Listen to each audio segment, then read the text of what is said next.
wondering for you, I want to start talking about like redefining strength, which we've already anyway been talking about. You started off by just saying, me, I don't want to be a strong woman. I'm not about that. It is not my portion. If a man can do it, you can do it. But you're like, let the man do his thing. I will do my thing. But you know, one thing, before we even go to this, you picked up on this and I wanted to say it earlier, and then it we started on other conversations. I forgot. So my bread and butter, the research I used to do for a very long time was actually around gender equity, gender norms, gender roles. And then what you were describing before is, what in the field I work in we'd call the dual burden of responsibility on women, where we kind of picked up a lot of the traditionally male roles of provider and all this stuff. Yeah. But the reverse has not been true, certainly not in the African context of there has not been an equal picking up of like the domestic burden, salary increment. Yes, salary, 100% salary increment. Less than men. Yes. You still are bearing the child because there is no scientific way that has been brought about that a man can be able to bear the child. Yeah. But then it's still sad because as much as we've moved forward, we still are very many steps behind. Yeah. And but one thing for example, like I think it was Chimamanda. So one of my favorite authors is this. She's my favorite author as well. We were meant to be. We were just meant to be. How have we not meant to be? For anyway, it is. We have now met. It is okay. The right time and the right place. Exactly. Providence, the universe, everything has aligned. Yeah.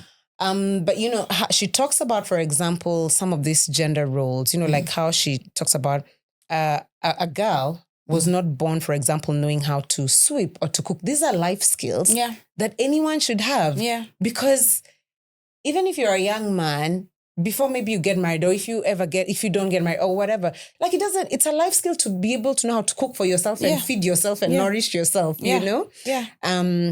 So I do think we have a lot of work to do in our society in terms of, as you're saying, there's some biological processes that will always have to be masculine and feminine. Yeah. And then there are societal or gender roles, which are more societal definitions that we need to start kind of unpacking a little bit and seeing how, because then it helps everyone. If say you're married and then your wife is overwhelmed because she's working as hard as you, but she still has to come home and do all the domestic, it actually affects both of you. Affects your marriage. Because she's not even able to be present. Exactly. Be and you're intimate. not able to get her at her best as well. Exactly. Yeah. So anyway, I just wanted to bring that in as a by the way, because that's like my bread and butter. You were talking about him like, I think I would love to study that because I'm very passionate about it. Yeah. Because it's just what we're talking about. Times have changed, but the rules remain the same. Yes. Especially culturally in the African context. Yes. Where I'll give you an example. So my older sister is married to a German guy. And she's never loved cooking. I was always the one who loved cooking. She always used to say, you know what, you do the cooking, me, I'll do the other things. Yeah. And her husband absolutely loves cooking. So he'll cook, he'll clean. Yeah. Yeah. And he doesn't feel like it will emasculate him. If he's there and he does that, there's nothing wrong with that. But if she was married to an African man and it's seen that he's the one who's always cooking, always cleaning, amekaliwa chapati, amepatiwa juju, she wears the trousers in the home. Yes, especially it wouldn't help if maybe she's the one who's working or earning more. Yeah. So a lot has changed, but a lot has remained the same. I agree. And I would wish for a world where, like in the West, where the man can stay at home and take care of the child because the child is sick and the woman has to go for a pitch or a presentation or an interview or just work, where it doesn't... I'll take us back. So back in 2020, again, we had a lot of time. So we did a lot of things. And my girlfriends and I took on this course. And we just talked about exactly that. The challenges that women face in corporate. And a lot of us were trying to just, talk about the challenges, things we wish could have been done better. And when we graduated, we actually decided, you know what?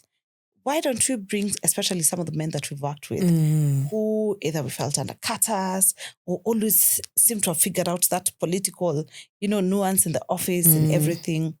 And so when we brought them, we had lunch with them and we had the discussion.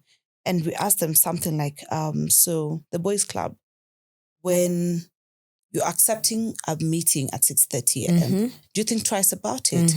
The guys were like, no. And we're like, okay, so what would be your typical, you have a meeting maybe say at 7 a.m. What would you do? He says, I'll wake up at 6, maybe 6:15, take a shower, my outfit is sorted out. My breakfast is, yes.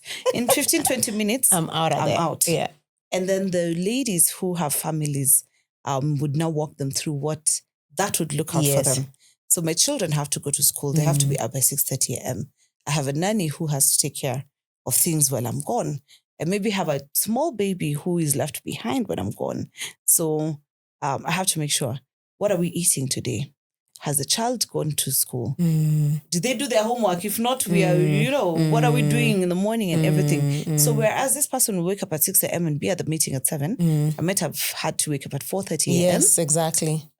Even at night, I slept later than you, trying to sort things out. And so also the way I show up for that meeting is different. And so if a woman comes to work at that meeting at 7 or 5, the men are like, you're so tardy.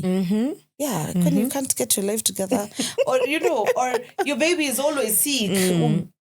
Don't you have a help or whatever, It's, times have changed, but not changed. I hear you. Yeah. I hear you. Yeah. So what more can we be able to do? Because if that woman and that man, both of them are going for 7 a.m. Meetings, if the man woke up at 5 a.m. and they all figured it out together, both of them would show up better.